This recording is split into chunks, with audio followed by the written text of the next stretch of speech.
오늘 함께 나눌 말씀의 제목은 믿음의 위력입니다. 오늘 본문에 중풍병자가 한 분 나오죠. 이 중풍이라는 이 병은 그 뇌의 혈관이 막히거나 혹은 터져가지고 온 몸이 마비가 되는 그런 병입니다. 온 몸이 이제 마비가 되었기 때문에 이제 스스로의 힘으로는 움직일 수가 없겠죠. 그래서 오늘 본문에 누군가가 이 중풍병자를 이제 침상채 들고 예수님께 나아왔다는 겁니다. 이들이 누구냐? 아무도 몰라요. 친구일까? 아니면 가까운 이웃일까? 아니면 형제일까? 전혀 모르는 누군가가 이 사람을 들고 예수님께 갔을까? 누구였는지는 모르겠는데 중요한 건 이 중풍병자를 침상채 들고 예수님께 나아갔던 사람들은 믿음이 있는 사람들이었습니다. 예수님께서 이 중풍병자를 고치실 때 중풍병자의 믿음을 보고 고치신 게 아니고 중풍병자를 데리고 온 사람들의 믿음을 보시고 고쳐 주셨거든요. 자, 오늘 본문 2절 말씀을 같이 읽겠습니다. 2절입니다. 시작. 침상에 침상에 누운 누운 중풍병자를 중풍병자를 사람들이 사람들이 데리고 데리고 오거늘 예수께서 예수께서 그들의 그들의 믿음을 믿음을 보시고 보시고 중풍병자에게 중풍병자에게 이르시되 이르시되 작은 작은 자야 자야 안심하라 안심하라 내 죄사함을 죄사함을 받았느니라. 받았느니라. 마태복음만 그렇게 되어 있는 게 아니고요. 이 중풍병자의 일화가 기록되어 있는 마가복음, 누가복음도 전부 다 예수님께서 이 중풍병자를 고쳐주신 직접적인 원인이 중풍병자 본인의 믿음이 아니에요. 사람들의 믿음 때문입니다. 그들의 믿음을 보시고, 그들의 믿음을 보시고, 그들의 믿음을 보시고. 자, 마태복음에서는 침상에 누운 중풍병자를 사람들이 데리고 왔어요. 근데 마가복음하고 누가복음에서는 아주 인상적인 장면을 하나 더 소개하는데 예수님께 오긴 왔는데 사람이 너무 많아서 예수님께 진입할 수가 없으니까 지붕을 뜯어버렸다라고 하는 기록이 마가복음하고 누가복음에는 있습니다. 대단한 극성이죠. 하지만 이것은 단순한 극성이 아니었습니다. 지붕을 뜯었기 때문에 지붕을 만들 때 썼던 지푸라기라든지 진흙 덩어리가 위에서 쏟아졌을 거 아닙니까? 사람들이 평화롭게 집회에 참석하고 있는데 갑자기 지붕이 뚫리고 그 지붕에 있던 잔해물들이 머리 위로 쏟아졌다고 생각해 보세요. 얼마나 참 싫은 상황입니까? 곤혹스러운 상황입니까? 머리는 흙먼지로 뒤집어 쓰게 되었고 또 그 집 주인의 입장에서는 멀쩡하던 지붕이 훼손됐으니까 그것도 영 기분이 안 좋을 수 있겠죠. 그런데 그 아수라장 속에서도 예수님은 뭘 봤냐면 그들의 믿음을 보셨대요. 그들의 믿음을. 오늘도 우리 성도님들 새벽을 깨우셨어요. 일반적으로 이 시간에 다들 주무시죠. 그런데 여러분은 알람을 맞추고 몸을 일으켜 세우시고 화장실에 들어가셔서 찬물로 세안을 하시고 어떤 분은 이 새벽에 여기 나오려고 머리까지 감고 또 화장까지 하신 분도 있다는 얘기를 들었습니다. 그리고 두꺼운 옷을 꺼내 또 이 교회까지 차를 몰고 혹은 걸어서 오십니다. 남들이 볼 땐 극성이에요. 지붕 뜯은 것만 극성이 아니고 이 새벽에 기도하러 교회 나가겠다는 것도 극성입니다. 하지만 우리 주님은 여러분의 극성을 보시는 게 아니라 뭘 보실까요? 믿음을 보신다는 거예요. 믿음이 있구나. 온라인으로 예배하시는 분들도 마찬가지입니다. 남들은 지금 다 잠이 든 컴컴한 방에 불을 켤 수는 없으니까 혼자서 휴대폰을 켜고 지금 예배를 드리시는 분이 계십니다. 우리 최부하 권사님 같은 경우에도 병실이 사람들이 있으니까 불을 켤 수가 없죠. 그리고 혼자서 조용히 휴대폰을 켜서 이제 접속을 하시고 그리고 지금 예배를 드리실 거예요. 남들이 볼 땐 극성입니다. 저렇게까지 해야 되나? 좀 잠 좀 자지. 눈도 안 좋아질 텐데. 그런데 예수님은 뭘 보신다고요? 우리가 이 새벽에 나온 우리 헤어스타일이 어떠냐, 우리가 무슨 옷을 입고 왔냐, 이런 거 하나도 안 보십니다. 주님은 뭘 보셔요? 우리 안에 있는 믿음을 보신다는 겁니다. 아멘입니까? 영국에 있는 한 교회에서 이제 예배 시간에 헌금을 하잖아요. 헌금을 하는데 한 조그마한 남자아이가 헌금할 돈이 없는 거예요. 헌금을 하고 싶은데 준비를 안 한 게 아니라 돈이 없어요. 가난해서. 그래서 하나님께 헌금을 하는 시간에 돈이 없으니까 어떡하지 하고 있다가 이 조그마한 소년이 한 일이 뭐냐면 저 뒤에 헌금함 있잖아요. 헌금함 위에 자기가 올라간 겁니다. 그러니까 어른들이 야 나와 거기도 올라가는데 아니요 빨리 내려와. 아 난 여기 있어야 되겠다라는 거예요. 아이 장난치지 말고 빨리 내려와. 그래서 계속 어른들이 추궁하고 그러니까 이 소년이 말합니다. 저는 하나님께 드릴 돈이 없으니까 제 몸을 드리려고요. 그리고 그 위에 있었다는 거예요. 남들이 볼 땐 극성이죠. 그런데 하나님이 보실 때는 그 아이의 뭘 보실까요? 믿음을 보시는 거죠. 그 아이가 나중에 커서 뭐가 되냐면 아프리카의 선교사, 탐험가, 의사, 사자라는 맹수를 만나 한쪽 팔이 잘리기도 했던 데이비드 리빙스턴이랍니다. 남들이 볼 때 극성이죠. 헌금함 위에 왜 올라가요? 하지만 하나님은 그 소년의 믿음을 보시고 이 소년을 구별하셔서 하나님 나라의 귀한 일꾼으로 쓰신 것이죠. 하나님은 오늘 새벽에도 우리의 믿음을 보시는 줄로 믿습니다. 우리가 믿음을 준비해서 왔으면 우리 주님은 그 믿음을 보시고 믿음 때문에 가상히 여기시고 오늘 우리 성도님들 만나 주실 줄로 믿습니다. 자, 하나가 더 있습니다. 좀 아멘 좀 해주세요. 좀 시험 들라 그러네. 자, 예수님께서 이 중풍병자를 고치실 때 이 중풍병자의 믿음을 보시고 고치신 게 아니고 중풍병자를 데리고 온 사람들, 이들이 중풍병자와 무슨 관계가 있는 사람들인지는 어느 복음서에서도 가르쳐 주지 않아요. 다만 그들이 믿음이 있는 사람들이었고 예수님은 그들의 믿음을 보시고 중풍병자를 고쳐주신 겁니다. 만일에 중풍병자를 고치기 위해서 예수님이 중풍병자의 본인의 믿음이 있어야 된다라고 했다면 어떻게 됐을런지는 모르겠어요. 하지만 중풍병자 본인은 믿음이 없어도 괜찮아요. 사람들의 믿음을 보시고 그들의 믿음을 보시고 예수님은 중풍병자를 고쳐주셨다는 겁니다. 이 부분이 우리의 소망입니다. 이번 주일에 성전 미문에 앉았던 나면서부터 한 번도 걷지 못했던 분이 걷게 되죠.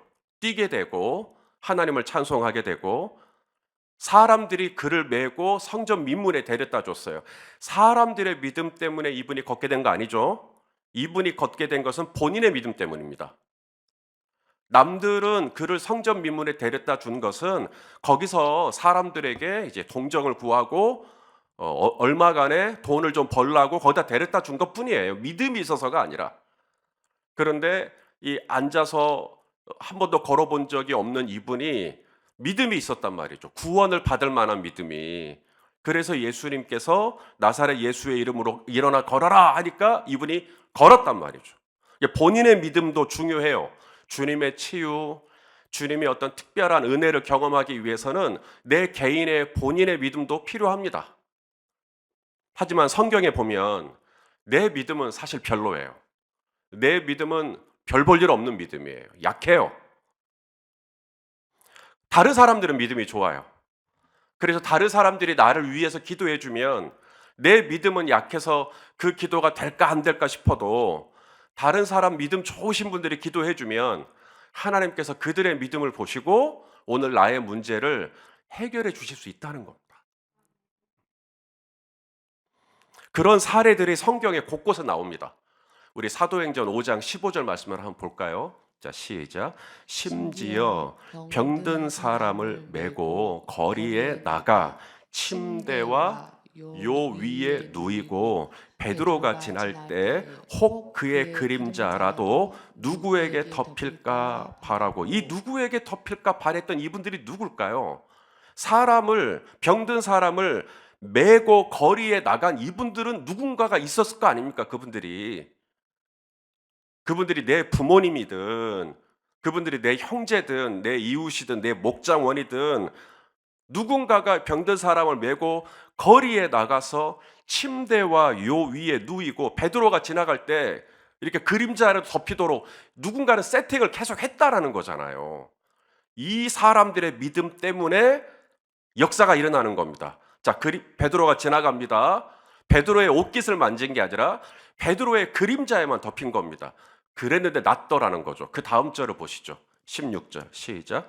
예루살렘 부근에 수많은 사람들도 모여 병든 사람과 더러운 귀신에게 괴로움 받는 사람을 데리고 와서 다 나음을 얻으니라. 수많은 사람들이 누군가 도와준 사람들이 있었던 거죠. 이 사람들 덕분에 병든 자와 더러운 귀신 들린 자들이 나음을 입게 되었다. 이들을 데리고 나왔던 이들을 베드로의 그림자라도 덮이면 될 것 같아 이런 믿음을 가졌던 누군가가 도와줬기 때문에 그 믿음의 역사가 이분을 낫게 한 거죠.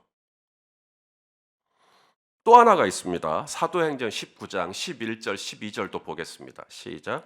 하나님이 바울의 손으로 놀라운 능력을 행하게 하시니 심지어 사람들이 바울의 몸에서 손수건이나 앞치마를 가져다가 병든 사람에게 얹으면 그 병이 떠나고 악귀도 나가더라. 누가 그랬대요? 병든 자가 본인이 직접 한 게 아니라 누군가가 바울의 손수건이나 앞치마를 들고 병든 사람에게 가지고 간 사람들이 있었다는 얘기죠. 이 사람들의 믿음 때문에 고침을 받은 겁니다. 이분들의 열렬한 중보와 후원이 있었기 때문에 병든 사람이 병이 낫고 악귀가 떠나는 역사가 일어났다라는 거죠. 이것이 우리의 소망이에요.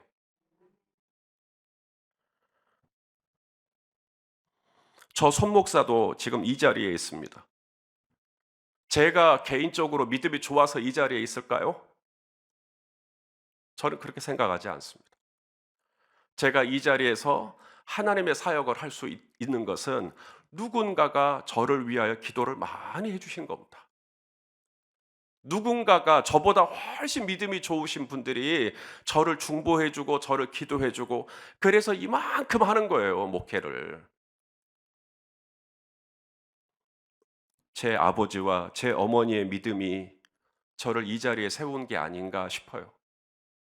저는 믿음이 참 작은데 저는 금방 흔들릴 수 있었고 저는 진즉 목회 때려치고 도망갈 수 있었는데 아버지와 어머니가 날마다 기도하시고 저를 중보하시니까 그들의 믿음을 보시고 저같이 자유분방한 영혼을 주님이 딱 붙잡고 지금 19년째 이 목회 사역을 할 수 있도록 주님께서 인도해 주시는 게 아닌가? 저는 오늘 말씀을 준비하면서 내 믿음이 아니었구나.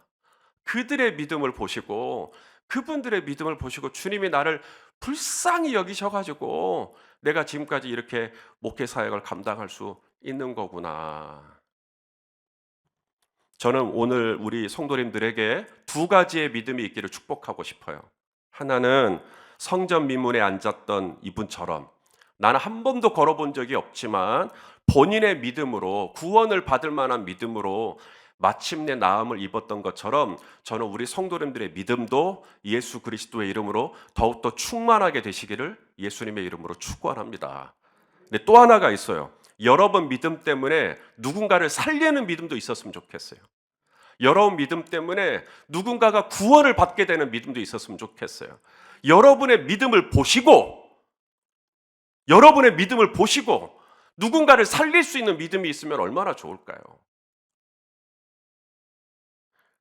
내 믿음 때문에 사랑하는 사람들이 살아나는 믿음, 내 믿음 때문에 내 배우자가 살아나는 믿음, 내 믿음 때문에 내 자녀가 살아나는 믿음, 내 믿음 때문에 우리 성도님들이 살아나는 믿음, 내 믿음 때문에 내 목장원이 살아나는 믿음 말이죠. 나 혼자 구원받는 믿음에서 그치는 게 아니라 내 믿음이 누군가에게 생명을 줄 수 있는 믿음이 될 수 있다면 얼마나 좋을 것인가.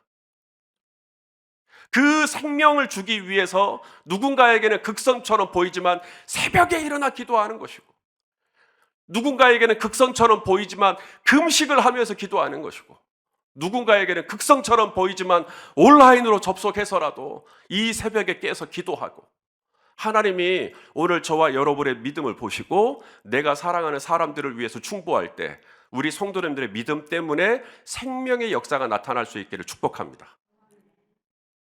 자, 한 가지 제가 분명히 짚고 넘어가야 할 것이 있어요. 여기서 메시지를 끝내면 오해가 있을 수 있기 때문에. 무슨 오해냐면, 내가 잘 믿어서 내 믿음 때문에 중풍병자가 나올 수도 있네요. 내가 잘 믿어서 악귀에 들린 사람이 더러운 귀신이 떠날 수도 있어요. 그건 성경에서 말씀해요. 다만 내가 아무리 잘 믿어도 그분의 영혼이 하나님 나라에 들어가고 안 들어가고는 좀 다릅니다. 그건 본인의 믿음으로 가셔야 돼요. 본인이 예수를 그리스도라고 시인하고 본인이 예수 그리스도를 나의 구주로 시인해야 구원을 받습니다. 그분의 병이 낫고 그분의 문제가 해결되는 건 내 믿음이 영향을 줄 수 있지만, 궁극적으로 그분의 영혼이 구원을 받는 건 그분 본인의 의지적인 결단과 마음이 열리고 예수를 그리스도라 시인하는 일이 있어야 됩니다. 세례도 받으셔야 되고. 자, 요한 1서 4장 15절 말씀을 한번 읽어보시죠. 시작. 누구든지 예수를 하나님의 아들이라 시인하면 하나님이 그의 안에 거하시고 그도 하나님 안에. 내가 예수를 그리스도라고 시인해야 내 아들 안에 하나님이 거하시는 게 아닙니다. 내가 아무리 잘 믿어도 내 아들이 개인적으로 시인해야 돼요. 예수님은 나의 구주이십니다. 예수님은 나의 왕이십니다. 예수님은 나의 주인이십니다. 내 삶을 예수님께 드립니다. 이제는 예수님 뜻대로 살겠습니다. 예수님은 나의 구원자이시요 예수님께서 나를 살리셨습니다. 이제 내 생명은 주님의 것입니다. 나의 모든 은사는 하나님의 나라를 위하여 드립니다. 내 아들이 인격적으로 고백할 때 하나님의 나라가 그 안에 거하는 거지, 제가 부모가 아무리 믿음이 좋아서 옆에서 잘 믿어도 병이 낫거나 문제가 해결되는 도움이 될 수 있을지 모르나 하나님의 나라에 들어가고 안 들어가고는 본인이 예수를 그리스도라고 시인해야 합니다. 이해가 되셨죠? 저는 우리 성도님들도 예수님 잘 믿지만 여러분들의 믿음 때문에 사랑하는 사람들이 살리는 은혜가 있었으면 좋겠고, 더 나아가 여러분이 사랑하는 사람이 인격적으로 개인적으로 예수 그리스도를 하나님의 아들이라 시인하고 구원을 받는 열매까지 있을 수 있기를 예수님의 이름으로 축원합니다. 기도하시겠습니다. 존귀하신 주님, 지붕이 뜯겨지고 온갖 잔해물들이 떨어지는 와중에서도 오직 믿음을 발견하시고 믿음을 찾으셨던 주님, 오늘 이 새벽에도 이 엄동설안에 기도의 자리에 나온 우리 성도님들의 믿음을 주여 가상히 여겨 주시옵소서. 오늘도 예수 그리스도를 믿는 믿음으로 간구할 때 하늘의 문을 활짝 열어주시고, 너희가 땅에서 매면 하늘에서도 매이고 너희가 땅에서 풀면 하늘에서도 풀린다고 하셨사오니 오늘 우리 성도님들의 믿음의 간구가 놀랍게 응답되는 역사가 일어설 수 있도록 축복하여 주시옵소서.